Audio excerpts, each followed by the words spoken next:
Olá, gente! Começamos mais um podcast falando sobre bastidores, que é aqui a essência da nossa conversa.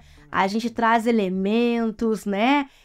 Situações que acontecem nos bastidores e que envolvem produções audiovisuais que falam da temática da pregação do evangelho. E de maneira muito especial, nós estamos falando sobre o The Chosen, que é essa série fantástica. Estamos entrando agora na segunda temporada, é o primeiro episódio da segunda temporada. Obrigada porque você acompanhou a gente aí na primeira temporada toda. Obrigada porque você está com a gente agora de novo. E eu estou muito bem acompanhada com você que está do outro lado ouvindo ou assistindo a gente, mas também com o Moisa aqui. Moisa, valeu, obrigada. Tamo junto, mais uma temporada. Bora lá. Vamos mais lá? Uma. E com mais pessoas especiais aqui com a gente também, né? Verdade. Eu sempre gosto de falar que é uma roda de amigos que a gente gosta de conversar sobre coisas que a gente ama. E eu quero começar apresentando minha amiga Lia, Liane Castro. Oi, Lia. A Lia é radialista e produtora, inclusive trabalha com a gente aqui. A gente volta e meia tá falando dela e hoje a gente tá com ela. Então nada seja bem-vinda, né, Moisa? Exatamente. Porque em vários episódios a gente comentou a Lia, né? Ajudou a Damares, que é a produtora desse material que nós estamos gravando aqui, a nossa produtora. E a Lia tá sempre junto com ela, com a Damares, sim. E a gente tava conversando, a Lia falou isso, a Lia comentou aquilo. Lembra do que a Lia disse? Então agora a Lia tá com a gente. Sim, né? Obrigado, tem os bastidores do bastidores, né? Que eu e Damares ali comentando entre a gente que vocês estão falando. E agora, aqui na frente também, para poder compartilhar um pouquinho do que a gente fica conversando no off, né? Legal, seja bem-vinda, viu? Vamos conversar. E também meu brother, meu amigo Lucas Meirelles. Que, Oi, Lucas. Dispensa a apresentação da gravadora Novo Tempo. Tem 2 projetos maravilhosos, que os Meirelles, que é ele e seu irmão, e também o Margem Norte, que impossível você não conhecer. Se não conhece, por favor, adicione sua playlist, tal qual já está na minha. Na minha também. Bem-vindo, brother. Obrigado por divulgarem já aqui, né, o Margem Norte. Gente, que honra estar na playlist dessas pessoas, gente. Meu Deus do céu. Que prazer estar aqui. Eu amo essa série demais, assim, essa série... Especialmente esse episódio, essa história mexe muito comigo, os irmãos Trovão aí.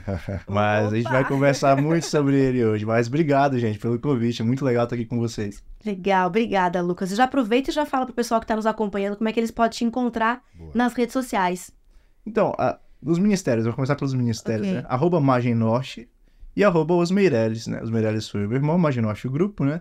E quem quiser um contato mais pessoal com a minha rede social pessoal é @LucasMeirellesDC. DC de da Costa mesmo no final, só o D e o C. Foi mais informal, eu não vou colocar aí, ó, Margem Norte, os Meirelles, não. Lucas Meirelles DC, é mais pessoal a rede social, mas é aberto para todo mundo que quiser interagir lá. Legal. E você, Lia, redes sociais pessoal, onde é que eles podem te encontrar? Instagram, né? Eu, Lia Castro. A gente tá lá mostrando os bastidores, né? Dos bastidores. Os bastidores dos bastidores. A gente sempre mostra o que a gente tá fazendo aqui na União. E é isso. Quem quiser acompanhar, quem quiser, né? Ouvir umas piadinhas assim, meio nada a ver. Vamos lá. Moisa tem redes sociais também? Temos sim, mas antes de seguir a gente, vamos seguir o Adventista Sul, que é a nossa rede oficial. Adventista Sul. Facebook, YouTube, Instagram e também o Felicity Play, que está com a gente nessa parceria aqui. Que é grande parceiro, né? Mas vocês podem me encontrar no Moisa Foto, Moisa com Z, Foto com PH. E tudo também... chique, né? E no 24frames.br. Legal. E os seus, Betina? Quais são as suas redes sociais? TikTok, tá lá? Ok, também. Instagram, YouTube, @Betina Pinto. A gente tem lá alguns conteúdos, alguns materiais que, de repente, vão nos aproximar mais de Jesus e nos ajudar a entender alguns contextos da vida. Então, fique à vontade para seguir, para compartilhar e para comentar lá também. Vamos pro nosso episódio de hoje. Primeiríssimo da segunda temporada. O Lucas já deu um spoiler aqui dizendo que tem tudo a ver, né? Eita. Aí muitos gatilhos, né? O episódio começa de uma forma que eu achei incrível, Moisa.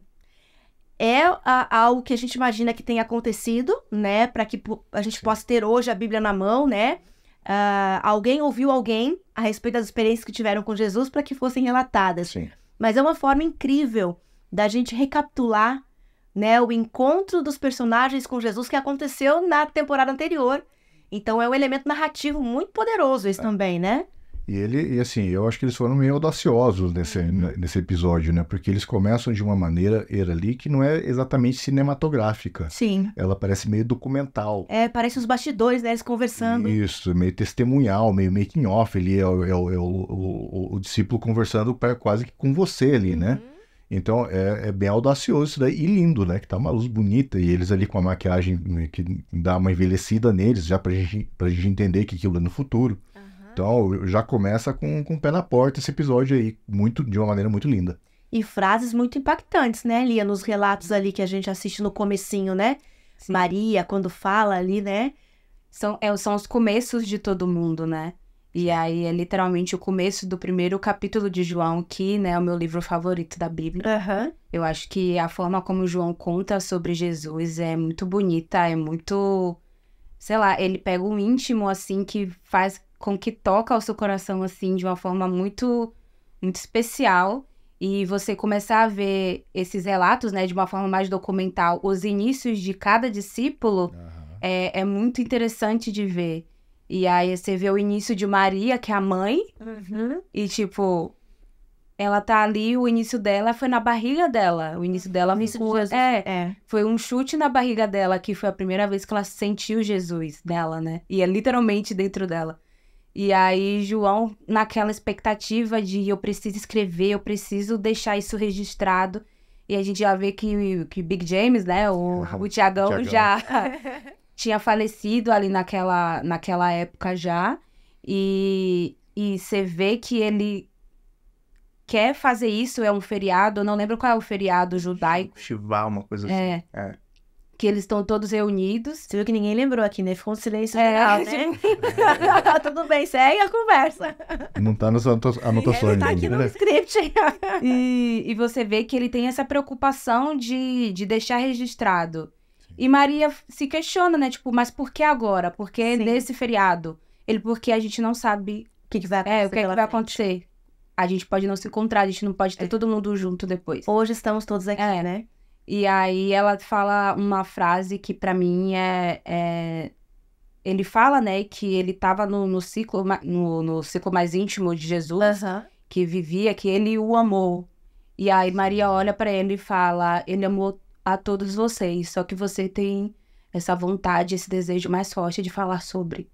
Então acho que esse ponto que a gente sabe, né, que João era o discípulo amado, né? Ele é escrito como discípulo amado, mas não necessariamente porque Jesus o amava mais do que os outros. Mas porque ali para João ele sentia essa necessidade a mais de falar sobre. E às vezes a gente também precisa ter esse toque, essa coisa, né? Essa sensibilidade. Exato. E eu acho que isso aqui, já puxando já pra teologia da coisa, né? Deixa só eu pegar uma frase que quando a gente... antes da gente gravar, a gente dá uma recapitulada aqui, né? Então a gente assiste rapidinho, conversa aqui. E o Lucas deu risada, a gente riu junto aqui quando a gente viu o Mateus, né? Mateus falando, ele precisava ser preciso, né? Eu preciso ser preciso. O meu livro, o meu material vai ser preciso, porque eu possa realmente mostrar o que eu vi e eles entendam, né? Então essa característica de cada um nos seus escritos, Isso, né? A diferença das personalidades, né? Você vê ali que o João, ele fala de uma forma completamente relacional. Não que os discípulos não se relacionavam com Jesus, mas é que era diferente a relação com o João. O João era muito novo, né? Há estudos que mostram que quando Jesus chamou João, ele era um adolescente ainda, né? Ele era o mais novo ali. Mateus. Então, o João mesmo, o João, João discípulo amado. Mas ali quando aparecem os outros discípulos, a gente consegue entender melhor a forma da escrita, né? Sim. Eles trouxeram isso de uma forma muito inteligente, assim, o Mateus falando, olha, foi no 11º dia de Adá e tudo mais. Não precisa ser tão preciso. Ele, como assim não? O meu relato vai ser bem preciso, né? E aí você vai, tipo, em Mateus e começa a genealogia de Jesus lá atrás, Raabe e tudo mais lá, meu Deus do céu. E aí João começa falando, no princípio era o verbo estava com Deus, são formas, né, são personalidades distintas, mas a mesma necessidade de levar essa mensagem que eles vivenciaram, que eles viveram, que eles viram, né, com Jesus ali. Perfeito. Formas diferentes de contar a mesma história. Pontos de vista diferentes, né? E aí, moço, você falou que você queria puxar mais a parte teológica. Vamos lá? Pela questão de pontos de vista, né? O João, né? Ele se considerar mais amado, né? Eu tenho 2 gatinhos em casa. Sim. A Tereza e a Eleonor. Lola para os Tereza e Eleonor. Como é que é para os íntimos? Lola. Assim, as 2 eu resgatei. As 2 eu peguei da rua. Uma estava dentro de um carro, enfim, dentro de umas engrenagens do carro lá. A gente pegou, levou, foi ao veterinário. E a outra estava passando fome no posto de gasolina. e as duas são resgatadas. Mas a relação das duas comigo é completamente diferente. Eu chego em casa, a Tereza ela já vem na porta. Ela já desce a escada, já vem miando, já pede colo, e é um grude comigo, e a Lola, ela já me vê, ela sai correndo. Assim, tanto que tem alguns amigos que vão em casa e até acham que eu não tenho 2 gatos, porque ninguém... A Lola some. Ela some. Então, assim, e com a Marcela ela vai bem, tá? Não é... Ok. E daí eu penso, quando a Lia fala isso, né, da questão do João, né, que... Gente, a Marcela é a esposa, tá? Isso, a A Marcela é a Tereza esposa. e a Lola são as Isso, gatinhas, isso. e a Marcela é a São as esposa. gatas. Isso. Quando a Lia fala da questão do João, ele ser mais amado porque ele se permitia se sentir mais amado, eu vejo mesmo que dessa relação dos meus gatos. As duas tiveram a mesma oportunidade de serem resgatadas, as duas têm a mesma quantidade de ração, as duas têm o mesmo teto, as duas podem dormir na mesma cama, mas a maneira como elas interpretam isso é diferente. Então é muito bonito o João se sentir o discípulo amado, mas é porque é dele, não é porque Jesus tratava ele diferente. É porque ele sentia todo o amor que Cristo tinha lá para dar para ele. E ele revela isso pra gente, né? Dessa forma, o discípulo amado, né? O discípulo que Jesus amava, né? E na verdade, a gente lendo o verso bíblico que fala o discípulo amado, a gente tem essa impressão, né? Que era o mais amado, né? Mas é essa percepção dele, esse sentimento dele. Ele se chama assim, né? Exatamente. Se auto-intitula. João, aquele a quem Jesus amava. Ele fala dele mesmo, no livro dele. A minha biografia, né? Eu escrevo, né? Vamos então pro restante do nosso episódio aqui. O que tem na sequência? O que mais impactou vocês, além desse começo, né? Que já foi uma forma diferente de começar uma temporada, resgatando e trazendo assuntos que vão estar lá no futuro, né? O que mais chamou a atenção? O Lucas já quer começar naquele spoiler que você deu antes ali? Olha, tem bastante coisa, mas assim, esse episódio são coisas... primeiramente é o encontro dele com a mulher no poço, né? Essa história ela é icônica, né? Assim, ela traz tanta coisa pra gente hoje. É isso mesmo, eu não tô atropelando, não. Se eu não me engano, é isso. Sim. Aqui ela já passou. Ela já passou, Já aconteceu. mas ela já contou pra A gente cidade já inteira. vê ela. Ela aparece na Isso. série já como protagonista desse episódio, inclusive, né? Ela aparece falando ali e tudo mais. E essa relação dos irmãos Trovão ali, né? Jesus tentando ensinar da melhor forma possível, né? A cena que mais me impactou é a cena em que Jesus sai com eles no finalzinho do episódio, se eu não me engano. E eles encontram alguns samaritanos no caminho, né? E aí Jesus, shalom. E aí os caras devolvem o shalom jogando pedra em Jesus com os discípulos. E eles indignados. Não, manda descer fogo do céu pra queimar tudo. E aí Jesus primeiramente dá aquela dura assim neles assim. E aí no final Jesus de forma bem humorada falou: vocês queriam mesmo usar o poder de Deus pra queimar essas duas pessoas? Aí eles falaram: você falando dessa forma realmente soa um pouco demais, né? Mas eu consigo me enxergar, eu sempre consegui me enxergar nesses dois discípulos, nesse momento ali, porque eu nasci em ambiente cristão, cresci na igreja, né? Então, vivi essa coisa de aprender aprender sobre Deus durante a vida. E em determinado momento, eu lembro que eu era muito assim, eu era realmente o defensor de Jesus Cristo, né? Como se ele precisasse de um defensor, né? Para defender ele, né?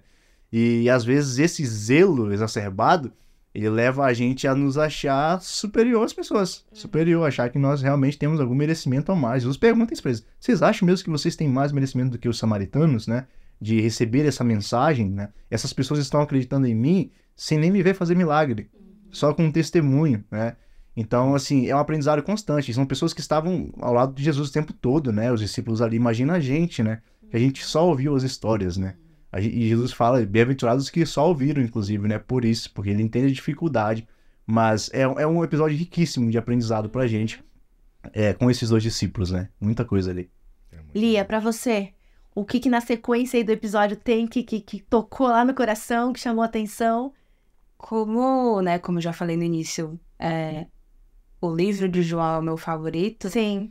É muito interessante ver essa diferença dele, novinho, recém-chegado, com aquele fogo para fazer acontecer e com também impulsivo de tipo, joga fogo e falar e de fazer barraco em qualquer, tipo, não toca em Jesus, e de querer tomar posição. E o João que tá escrevendo. E quando a gente vê o João que tá escrevendo, Sim, você vê nitidamente que ele teve contato com Jesus. Ele foi transformado. Que ele foi transformado. Porque você lê o livro de João, você vê uma pessoa amável escrevendo. Uma pessoa que coloca nos detalhes coisas que vão tão no fundo do seu coração, que tem tanta sensibilidade no que Jesus falou. Para mim, João 17 é um negócio que é a oração sacerdotal de Jesus.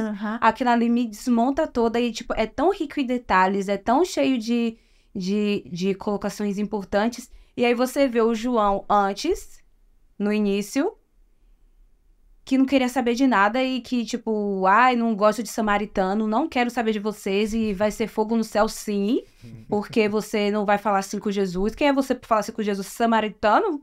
Falar assim com judeu? Aí você vê o outro João, que tem uma sensibilidade, que tem esse amor, não porque ele amou, porque ele se sentiu tão amado que ele transcreve isso no livro dele. E aí, pra mim, a última parte ali, a última cena ali, que tem o paralelo, né? A gente vai chegar lá, o spoiler. Mas o paralelo que Jesus tá falando, acho que é de Gênesis, né? No início ali da criação. E começa a ter o paralelo com o João 1. Aquilo pra mim me desmonta. É que ele fala, né? Eu pergunto pra ele, por onde você vai começar? Ele fala, eu vou começar do começo. E daí, onde que é o começo? Sim. O começo é o Gênesis, né? Sim. E daí ele começa, e daí a série, de uma maneira linda na edição, né? Ela coloca ali a narração do Gênesis e a narração do começo de João, né? Que eu nunca tinha parado para pensar nisso, né? Como são muito parecidos, né? Como literalmente ele pegou o Gênesis e colocou nas palavras dele. Deu uma poetizada, quem sabe, ali, né? Porque ficou lindo, né? Mas é Gênesis 1, né? E aí é interessante ver, tipo, porque aí já vai, né, a parte de enquadramento, que Jesus tá lendo, e aí tá João olhando pra janela pros trovões, aí no futuro, né? E aí tem o João olhando pra Jesus falando. Sim. E o olhar que os dos... Aí ali você já vê que o olhar, tanto do João que tá na janela no futuro, quanto o João que tá ali olhando Jesus pregar, ali já começa a ter sintonia. O olhar é o mesmo, tipo... Agora, mesmo ele não estando mais aqui com a gente fisicamente, eu consigo ver ele. Não necessariamente agora, fisicamente. Nas minhas atitudes, eu estive tanto com ele que agora eu consigo lembrar dele e ter o mesmo saudosismo, ter o mesmo pensamento de positividade, das coisas positivas que ele falava, da forma positiva como ele se portava e como ele falava para as pessoas. Eu quero trazer à memória da gente um momento durante o episódio que foi quando Tiago e João foram escolhidos por Cristo para desenvolver um trabalho diferente daquilo que eles estavam imaginando. Aquilo pra mim foi muito engraçado. Vamos arar uma terra, né? Vamos pegar uma enxada, vamos arar um negócio ali.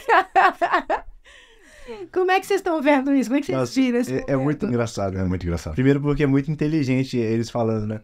Olha, eu preferia passar 1 minuto falando com o Mateus do que porque o Mateus é meticuloso ao extremo, né? E tudo mais ali. E o preconceito que eles tinham com ele. Exatamente, né? Tipo, mas é que é um pouco difícil falar com o Mateus, né? O Mateus é, tipo assim, meio literal, um pouquinho literal, né? Aí, assim, eles começam de forma muito inteligente a conversar e falar, mas é um trabalho especial que a gente tá fazendo, né? Arando a terra. Mas é melhor do que estar com o samaritano. Eles deveriam estar arando a terra. Gente, meu Deus do céu. É sério, você não... Isso que existe. Se vocês não viram ainda o episódio, quem já viu sabe. Mas preste atenção, arar a terra não é um negócio fácil. Não é mesmo? Tanto é que não era nem os humanos que faziam, era um boi que fazia aquilo, Animais, né? E eles ali puxando, arando a terra, gente. Meu Deus do céu. E eles preferiam estar ali do que estar com os samaritanos. Então, quão você não gosta de alguém quando você preferir estar lá no sol. Quando eles descobrem que estava arando pra um samaritano. Aí que é o negócio, aí que eu ia chegar. Nossa, e Jesus fazendo eles ararem a terra para um samaritano, um ladrão ainda e tudo mais ali. Arando, né? Então é ensinamento atrás de ensinamento, né? E Jesus trata aquilo como realmente um trabalho muito importante. E aí você vê a inocência, na verdade, dos discípulos, né? De achar assim que às vezes não entenderem ainda o que Jesus estava fazendo, né? A dificuldade que a gente tem hoje também, muitas vezes, apesar de ter tudo na mão aqui, de entender porque realmente Jesus sempre está olhando no plano vertical da coisa, né? Ele olha de cima para baixo, ele vê o todo. A nossa visão é limitada aqui, ó, no horizontal. Jesus está olhando de cima, né? Ele vê tudo, né? Então, assim, é bem interessante esse paradoxo na série. E é legal pensar que o discípulo amado, né? O discípulo que no final escreveu os relatos mais lindos, que teve experiências incríveis, né? E que transmitiu o evangelho de maneira tão amorável, como a Lia falou pra gente agora há pouco, foi aquele discípulo que Jesus mandou arar a terra, né? Que precisou que não queria arar. estar com ele, com os samaritanos, que preferia estar fazendo um trabalho que era muito árduo, naquela época, ainda mais porque a gente não tinha as tecnologias que a gente tem hoje para poder arar uma terra, de não querer estar com as pessoas e tá ali e depois você vê a diferença, né? A transformação, né? Transformação. E a gente trazendo pra nossa realidade, porque assim, na hora que ele tava arando a terra, a gente já falou algumas vezes sobre esse contexto em outros episódios, né? Mas na hora que ele tava arando a terra, ele não tinha a percepção de como ele ficaria lá no futuro, de como ele seria transformado, de como seria a caminhada com ele, dele com Cristo, né? E no que essa caminhada o transformaria, né? Então, na hora que ele estava arando, embora fosse para ele mais fácil arar a terra do que ficar conversando, né? Com os samaritanos e com outras pessoas, enfim, era algo muito difícil de ser feito. E era considerado um trabalho muito pesado para a época, né? Então, a gente traz para nossa realidade. Quem sabe hoje, né, Moisa? Quem sabe hoje, Lia, nós estamos desenvolvendo, Lucas, um trabalho muito pesado, muito difícil, mas que Deus colocou sobre a nossa responsabilidade. A gente não consegue compreender porque a nossa visão, como o Lucas disse, não é vertical. A gente não vê o todo. A gente vê de maneira horizontal, né? A gente olha aqui, o aqui e o agora, né? Então, a gente não consegue perceber como essa atividade ou oportunidade que Deus está trazendo, né? Ou esse trabalho que Ele está possibilitando, vai ajudar a gente a se desenvolver de tal forma para a gente se transformar também num discípulo amado. E saber que independente do que Jesus peça pra gente fazer, porque eles não sabiam por que eles estavam fazendo aquilo. Exatamente. E às vezes a gente não sabe por que Deus manda a gente pra determinados lugares ou pra fazer determinadas coisas.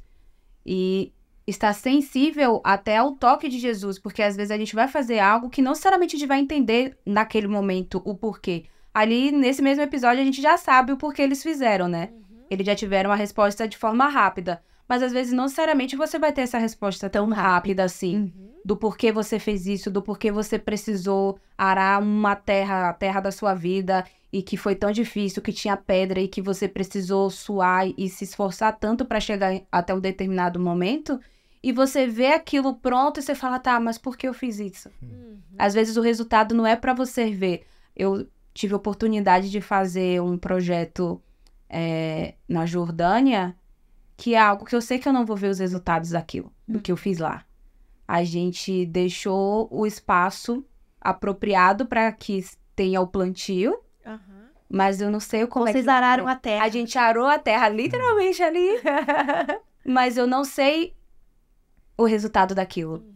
Mas, glória a Deus por isso também, porque às vezes Ele manda pessoas para arar a terra e depois vai mandar umas pessoas para poder fazer a plantação ali e outras pessoas para poder fazer a colheita. Para colher. Então, às vezes a gente não sabe o tempo de Deus e essa questão do vertical que Deus vê. E quando a gente se coloca à disposição, quando a gente tem essa sensibilidade de só fazer o que Deus manda, independente se a gente vai ver ou não o resultado daqueles... Sim. É uma das melhores sensações que a gente pode ter. Isso é verdade. Sentimento de missão cumprida, né? Sim. A gente tá aqui com vários apaixonados pela série, né? O Lucas já declarou que ele é apaixonado pelo The Chosen, né? Tem personagens que a gente se identifica mais, não tem? Sempre tem. Você se enxergou aí várias vezes em vários personagens ou tem um que começou do início ao fim e eu sou esse, tô nesse, é isso? Olha, eu acabei, assim, antes eu tinha uma facilidade de realmente me enquadrar no personagem, mas hoje em dia, assim, ainda mais nessa série, eu acabo vendo, assim, a gente... pedaços da gente em cada personagem. Sim, sim. Tem momentos da série que eu olho pra Pedro e falo, meu Deus, eu faria exatamente isso aí. E aí, João, do nada, os fariseus, a gente tem dificuldade de... Os fariseus, eu olho e falo, nossa, isso seria eu. Olha eu aí falando, ó eu aí Exatamente, isso agindo, seria né? eu exatamente falando isso aí. Mas, assim, ao mesmo tempo, tanto na fragilidade quanto, às vezes, no amor, né? Às vezes, a gente vê no olhar dos discípulos, assim, quando Jesus fazia algo, eu falo, eu estaria assim também, eu estaria chorando aí se eu tivesse. Porque o amor de Jesus, ele constrange a gente, né? Tipo, assim, é uma série... Assim, toda vez eu falo isso, mas eu vou falar. eu não posso assistir The Chosen sem pensar que eu vou chorar, porque eu sei que eu vou chorar. Então não adianta. Tipo assim, eu vou assistir The Chosen, tô aqui no ônibus no passeio da escola aqui. Eu não vou fazer isso, porque a não ser que eu não me importe que todos os meus alunos vejam eu chorando que nem uma criança no banco do lado deles. Porque não dá. Soluçar, porque tem algumas cenas que eu cheguei a soluçar. Não dá. Esse é algo incrível demais, assim. Então, eu acabo me vendo em todos eles, porque o ser humano ele é um ser muito complexo, né? Então, há momentos e momentos, né? Mas nesse episódio especificamente, eu olho muito assim pra João e me enxergo, sabe, assim, nesse episódio, é bem parecido, assim, muitas coisas. Eu acho muito legal esse negócio da identificação que você puxou, porque, assim, nesse episódio a gente conhece um personagem que é relativamente novo, né, porque o autor, ele consegue enxergar umas coisas na Bíblia, cavucar e tirar e inventar, claro, né, Sim. que é o ladrão da história do Bom Samaritano. Nossa, sim. Né? A forma como ele conta a história, a parábola, só que por outra perspectiva. Cara, é incrível. E assim, pra mim, sempre foi muito difícil me relacionar com o bom samaritano. Porque assim, é um ato que pra mim, eu não sei se eu tenho essa habilidade, esse cristianismo de fazer o que o bom samaritano fez. E daí, a história, essa série, esse episódio me fez refletir de que essa história talvez seja pra me identificar com o ladrão. Ou, quem sabe, com o que apanhou. E não com quem ajudou. Porque ali, eu gosto de imaginar, de que quem sabe um episódio mais pra frente, a gente vai ver que quem ajudou o apedrejado, o assaltado ali, a gente não tem o nome pra ele, né? O judeu ali, talvez tenha sido o próprio Jesus. Sim. Porque Jesus afirma pro ladrão com tanta convicção, pro Malaquias, que é esse personagem, com tanta convicção que ele sobreviveu, de que como que Jesus, é óbvio que Jesus é onisciente, né, mas de novo, né, a série coloca esses momentos que em momentos ele tem a onisciência nele, em alguns momentos não, e isso aqui teologicamente também sabe que existe isso, né. É porque ele era 100% homem e 100% Deus, então em alguns momentos ele poderia usar disso ou não, né, mas enfim, eu ali me identifico com o ladrão, com alguém que numa necessidade acabou causando algo danoso para outro, né.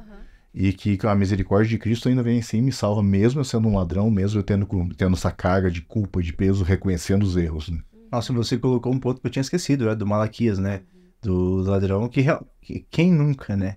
Tipo, eu, em muitos momentos, me pego da mesma maneira, consumido pela culpa, por exemplo. Sim. Que talvez nesse episódio, seja o maior milagre de Jesus, é tirar a culpa daquele homem. Sim. Quando Jesus fala assim, ó, ele não morreu, alguém ajudou. A ênfase está ali naquele momento, não é nem na perna, tanto ele tinha uma deficiência, tanto é que no dia seguinte... Os milagres que ele realiza, né? Exatamente. O Malaquias, o perdão estava bom já, né? Exato. Mas Jesus foi além, né? Tudo para ele, aquela carga de culpa gigantesca que muitas vezes a gente carrega, que Jesus vem e retira, né? Então, assim, aprofundando teologicamente sobre isso que você falou do samaritano, é algo incrível demais, porque Jesus, ele se coloca como bom samaritano, né? Partindo pra teologia, né? Sim. Ele é o bom samaritano, não a gente. Exatamente. Se fosse a gente, meu Deus do céu, se fosse eu o bom samaritano, já pensou? Se dependesse de mim para ser o bom samaritano no mundo, meu Deus. É muito legal, porque ele fala e faz uma expressão. Exato. Não, imagina só, o mundo dependendo que eu fosse o bom samaritano, ia ser um caos, né?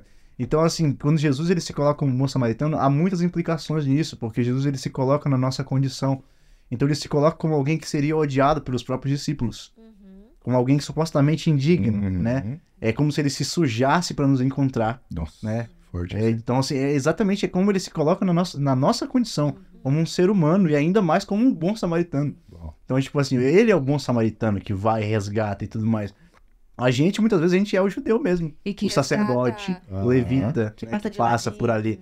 Esse ar de santidade, né? E que resgata não só a pessoa que foi apedrejada, mas também o ladrão que apedrejou. Exato. E a gente às vezes esquece isso. Que acha que Jesus só vai na pessoa que é atacada. E não na pessoa que tá atacando. E só no agredido, no agressor, né? E aí, quando você vê Jesus na casa do ladrão, né? Do agressor. Sendo que antes ele já fez uma bênção por ele, que foi arar a terra dele. E chega ele... por causa da culpa, não se sente merecedor da bênção que Jesus deu, porque ele se sente culpado, ele fala, não mereço isso que você tá fazendo por mim. Por que você tá fazendo isso por mim? Qual o truque? Qual é o truque? Porque eu não tenho de pagar, não tenho dinheiro. Tipo, sou aleijado, não tenho o que fazer. E aí vem Jesus e fala, tipo, ele tá bem, tipo, não se preocupa. Tá Sabe tudo o que certo. o que é incrível que eu vejo na forma como Jesus vai agindo? É porque ele não contou para os discípulos quem era, onde eles iam, o que ia acontecer, né? Então, ele não contou. Ele Só mandou fazer os preparativos, né? Exatamente, nós vamos lá. E aí, na medida em que as coisas vão acontecendo, eles vão se dando conta do que é, por que eles fizeram, quem é a pessoa, para onde que vai. Isso é tão incrível, porque às vezes a gente começa a questionar, e o questionamento, né, por querer saber para que eu tenho que fazer isso, para onde que nós vamos, com quem que a gente vai falar, para quem que é esse negócio aqui, esse questionamento às vezes paralisa a nossa ação, né? Então, Jesus sabia da curiosidade dos discípulos, assim como sabe da nossa curiosidade. Mas Jesus queria exercitar a nossa fé. Sim. E quer exercitar ainda. Por isso que ele não dizia, vamos comigo. No desenrolar das coisas, no acontecimento, no processo, vocês vão entender. E a fé vai se fortalecendo, né? Então é incrível a forma como ele agia. Sempre muito didático, né? Sempre muito específico. Gente, muito obrigada pela participação de vocês, pelas reflexões e por nos ajudarem, né, Moisa, a pensar sobre esse material tão rico pelo aspecto da Bíblia, de Cristo, de como nós podemos ser melhores a partir disso também. Amém. Amém. Obrigada. Eu tô muito feliz de estar com vocês aqui, aprendi muita coisa aqui também. E agora, só pra, né, ficar mais fresquinho na memória, eu vou assistir tudo de novo. Fazer esse sacrifício de assistir Fica a a dica série. aí, né? Maratonar de novo, né? Hidratar um pouquinho mais. É, isso aí. Valeu, gente. Obrigada. E obrigada a você que nos acompanha, assistindo, ouvindo aqui o podcast Bastidores. A gente volta já com o segundo episódio da segunda temporada. Até lá.